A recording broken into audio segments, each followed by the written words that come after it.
रामचरितमानस किसने लिखी, तुलसीदास या वाल्मीकि? जानिए असली सच। अक्सर लोग एक बड़ी गलती कर बैठते हैं। वे रामचरितमानस के रचयिता को महर्षि वाल्मीकि मान लेते हैं। अगर आपके मन में भी यही सवाल है तो आज इसका सही जवाब जान लीजिए। दरअसल रामचरितमानस की रचना गोस्वामी तुलसीदास ने की थी, जबकि महर्षि वाल्मीकि ने संस्कृत में रामायण की रचना की थी, जिसे आदिकाव्य कहा जाता है। वाल्मीकि जी का जन्म।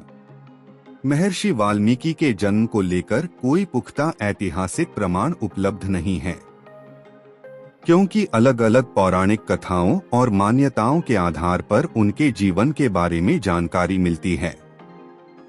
कुछ मान्यताओं के अनुसार उनका जन्म एक भील परिवार में हुआ था। बाद में कठोर तपस्या और साधना के जरिए वे एक महान ऋषि बने और उन्होंने रामायण जैसे महान ग्रंथ की रचना की। जन्म स्थान को लेकर क्यों है भ्रम? वाल्मीकि जी के जन्म स्थान को लेकर भी विद्वानों में एक मत नहीं है। कुछ लोग उन्हें बिठूर उत्तर प्रदेश से जोड़ते हैं, जबकि कुछ अन्य स्थानों का भी उल्लेख मिलता है।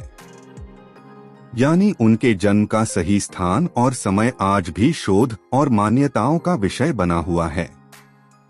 तुलसीदास जी रामचरितमानस के रचयिता।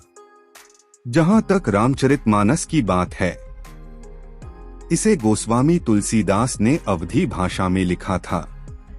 उनके जन्म को लेकर भी अलग अलग मत हैं, लेकिन आमतौर पर माना जाता है कि उनका जन्म 1532 ईस्वी में हुआ था। उनके जन्मस्थान को लेकर भी दो प्रमुख जगहों का जिक्र होता है, सोरों और राजापुर। क्यों होता है यह भ्रम? लोगों में भ्रम इसलिए होता है क्योंकि दोनों ही ग्रंथ भगवान राम की कथा पर आधारित हैं। रामायण महर्षि वाल्मीकि द्वारा रचित है,